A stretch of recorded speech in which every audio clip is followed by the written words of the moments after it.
निजाम के आजाद हैदराबाद के फरमान से लगभग एक हफ्ते पहले हैदराबाद रियासत के पूर्व में वारंगल के इतू नगरम के घने जंगल के बीच ऊंचे लंबे पेड़ों से घिरे एक इलाके में सुबह से कुछ तैयारियां चल रही थी।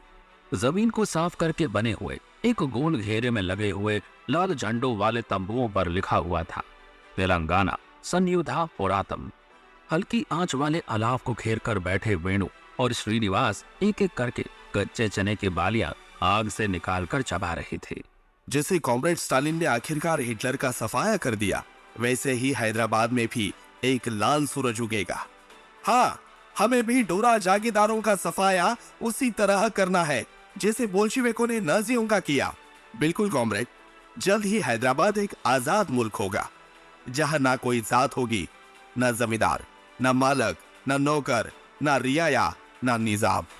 दिन का सूरज उगते उगते तंबुओं से निकलकर कम्युनिस्ट बटालियन के लोग एक एक करके जंगली पगडंडी के तदवई गांव के बाहरी इलाकों में तैनात होने लगे थे। अब बस इंतजार था एक और गांव को निजाम के हाथ से छीनकर उसे तेलंगाना संयुधा पोरातम यानी कम्युनिस्ट हैदराबाद की जद में लाने का। सुबह की गश्त पर अकेले निकले हुए हाकिम सुलेमान बेखटके जंगल की सीमा पर अपना घोड़ा दौड़ाए जा रहे थे। आ गया हाकिम, शुरू करो। वेणु के आदेश के साथ ही सरपट दौड़ते बेजुबान घोड़े के सर पर अचानक एक सनसनाता हुआ पत्थर टकराया। अपनी जाल को संभालता घोड़ा और घोड़े को संभालते हाकिम सुलेमान इधर उधर लहराते हुए सीधे कम्युनिस्टों के घेरे के बीच जा गिरे। हाकिम ने सिर उठाकर देखा। गांव के मासूम लोगों ने तुम्हारा क्या बिगाड़ा है? तुम्हारी लड़ाई निजाम से है तो रजाकारों से लड़ो। गांव के मासूम लोगों को तो बख्श दो और बेशर्मो, खुदा से तो डरो। जिस खुदा ने जमींदारों की तरफदारी की है, उसे अब हमसे डरना होगा। हाकिम ने झपट कर अपनी बंदूक पकड़ी और ऊपर उठाकर हवा में 3 बार फायर कर दिया। ये क्या था? हवाई सलाम? कमबख्त ने गांव के लोगों को इशारा किया है। जमींदार और जागीरदार भागने के चक्कर में होंगे। जल्दी चलो। और इसका क्या करना है अब? वैसे तो जिंदा रहने देते इसे, लेकिन आप हाकिम की लाश को कंधे पर टांग कर बंदूक ताने हुए वेणु आगे बढ़ा और उसके पीछे पीछे सारी बटालियन चल पड़ी। चलो, बाहर निकलो, सारे घर के लोग आ जाओ। आते हैं हुजूर, जैसा आपका हुक्म। चौराहे पर हाकिम सुलेमान की लाश पड़ी थी। कुछ ही देर में सारे गांव वाले, आदमी, औरतें और बच्चे उस लाश के चारों तरफ खड़े होकर सर लटकाए हुए वेणु की तरफ देख रहे थे। हाकिम नहीं रहा, जागीरदार अपनी जागीरें छोड़कर भाग गए। ऐसे ही अब ना जात रहेगी, ना जमींदारी रहेगी, ना किसी की जागीर रहेगी। हाकिम की मौत की खबर निजाम के कान में कासिम रिजवी ने ही पहुंचाई। हुजूर, जंग में हारने से उनकी फितरत नहीं बदलेगी। हैदराबाद को कम्युनिस्टों से बचाना है तो इसे निजाम की जागीर बनाना ही होगा। तुम जाकर कम्युनिस्टों को रोको। हैदराबाद के लिए जो अब सही है वो हम करेंगे। फिर अपनी रोज की चाल छोड़कर निजाम सनसनाते हुए मंत्रियों के सामने पहुंच गए। नवाब छतारी अवाक थे। उन्हें कुछ दिनों से गड़बड़ का अंदाजा हो ही रहा था। हम सोचते हैं कि हैदराबाद भारत और पाकिस्तान से अलग एक आजाद मुल्क रहे तो कैसा रहे? निजाम के फरमान की खबर दिल्ली पहुंचते ही पंडित नेहरू ने सरदार पटेल को बुला भेजा। कठिन फैसलों का वक्त सामने आ रहा था। देखो जवाहर, निजाम अपने मन में चाहे जो ख्याली पुलाव पकाते रहे, हमारी तरफ से उन्हें कोई उम्मीद नहीं दिखनी चाहिए। भारत में विलय के अलावा कोई भी बात करने से निजाम के हौसले बढ़ जाएंगे। साफ बात है कि निजाम इस बात का फायदा उठाना चाहते हैं कि हमारे सामने अभी भारत की आज़ादी का दिन और नई व्यवस्था को संभालने की जिम्मेदारी है। हमें इस फरमान का क्या जवाब देना चाहिए? कुछ भी नहीं, निजाम यही चाहते हैं कि वे वहां से फरमान जारी करें और हम उनको मनाने पहुंच जाए। ऐसा करने से निजाम उल्टे रास्ते ही जाएंगे। हमें अपनी तरफ से तैयारी करना चाहिए।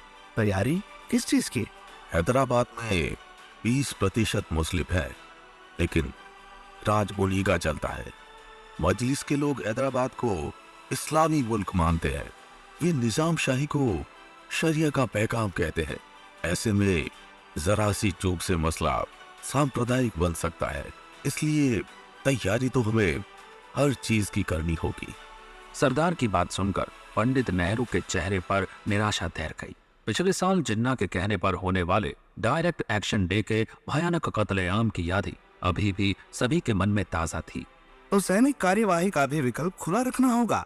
देखो जवाहर, भारत पाकिस्तान के बीच नई सीमा बनेगी। लाखों लोग एक से दूसरी जगह जाएंगे।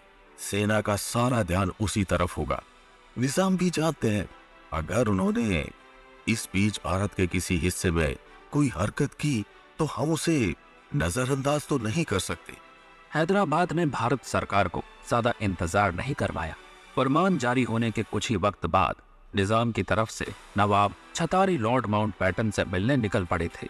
कई पीढ़ियों पुरानी लकड़ी की टेबल पर झुके हुए निजाम की कलम के पास रखा हुआ पेपर वेट कई सौ करोड़ की कीमत का जैकोबियन हीरा था। उसके नीचे से कागज खींचकर अंग्रेजी राज के आखिरी प्रतिनिधि लॉर्ड माउंटबेटन के नाम लिखा था। दिल्ली की ओर रुख करते हुए नवाब छतारी के हाथों में निजाम का लिखा हुआ वही लेटर था। अच्छे से अच्छे और बुरे से बुरे वक्त में हैदराबाद ने हमेशा ब्रिटिश क्राउन से अपनी दोस्ती निभाई है। 1857 की बगावत हो या उसके बाद का 80 सालों का अंग्रेजी राज हो, कभी भी ऐसा नहीं हुआ कि ब्रिटिश राज ने हैदराबाद से कोई उम्मीद रखी हो और वो पूरी ना हुई हो। इसके बावजूद आज ब्रिटिश सरकार हैदराबाद की जरूरत को अनदेखा कर रही है। लंबे कद के अर्ल माउंटबेटन ब्रिटिश शाही घराने से ताल्लुक रखते थे। किंग जॉर्ज छठवें उनके कजिन थे। राजघराने के अंदाज और भाषा का असर उनके आसपास के माहौल में एक अलग ही गुरुत्वाकर्षण पैदा करता था। नवाब साहिब, निजाम अब जिन्ना की तरह सोचने लगे हैं।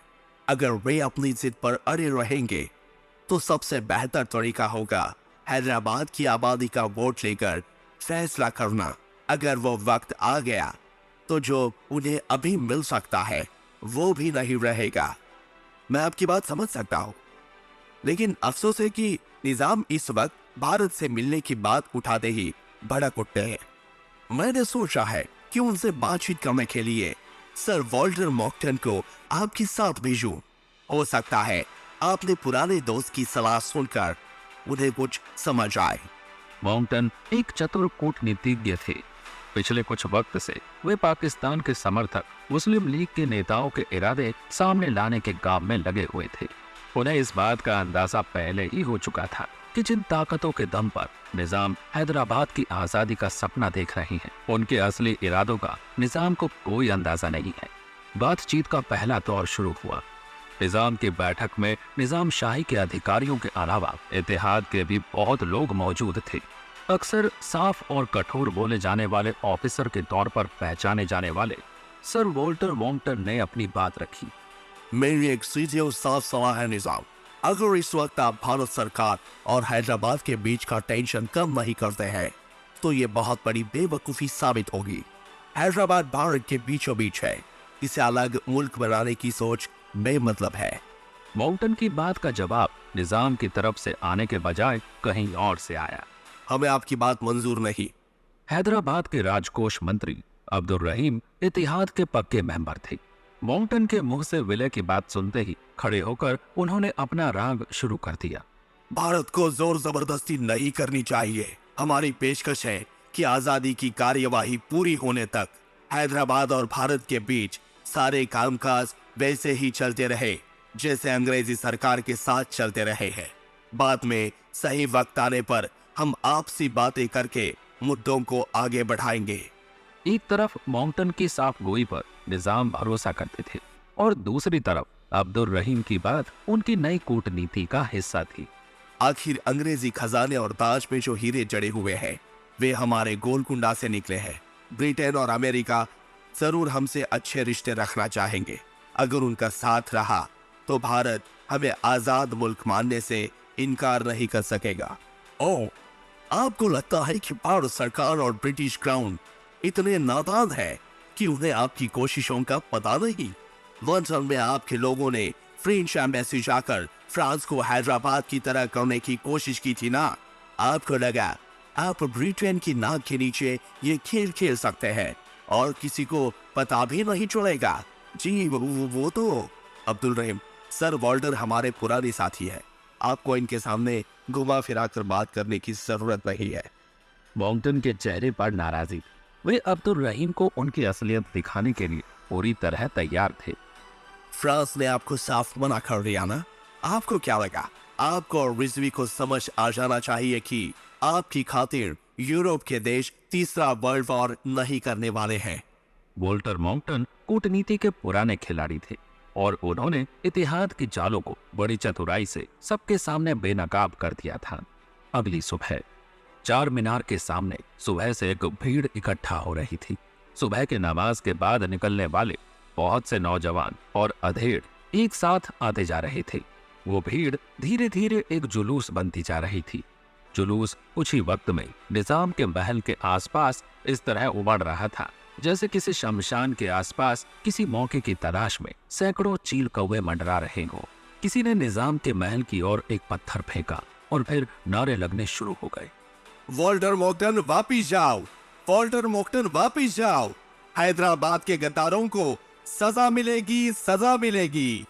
जाहिर था कि इतिहाद को निजाम के आसपास सर वॉल्टर और नवाब छतारी का होना अच्छा नहीं लग रहा था। मजलिस के भाषणों में हैदराबाद के चौराहों पर इतिहाद का ये राग बार बार दोहराया जा रहा था। हमारा ईमान जानता है कि इत्तेहाद ने हमेशा निजाम शाही को शरिया का पैगाम माना है, लेकिन किसी भी शाह से ऊपर हमारा परवदिगार है।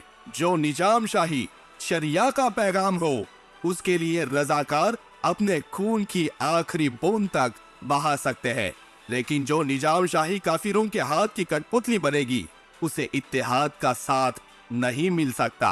वॉल्टर मॉन्कटन वापिस जाओ, वॉल्टर मॉन्कटन वापिस जाओ, हैदराबाद के गद्दारों को सजा मिलेगी, सजा मिलेगी। जो महल की खिड़की से चुपचाप झांकते हुए निजाम सारे दिन भीड़ का गुबार देखते रहे।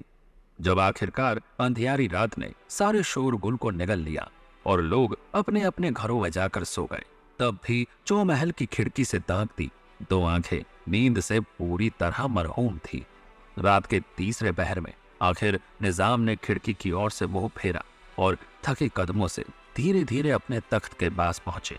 पहरेदार पत्थर बने खड़े थे। वे भी देख सकते थे कि देर रात उस तख्त पर बैठकर निजाम जो महसूस कर रहे थे वो एक डर था, सब कुछ खो देने का डर। निजाम की कातर आंखों में बादशाह से फकीर हो जाने का डर था। क्या हैदराबाद निजाम के हाथों से निकल चुका था? अगर हाँ, तो वो किसका होने जा रहा था, रजाकारों का या कम्युनिस्टों का? जानने के लिए सुनते रहिए भारत की सबसे अमीर और सबसे बड़ी रियासत की विलय की कहानी, ऑपरेशन पोलो की कहानी।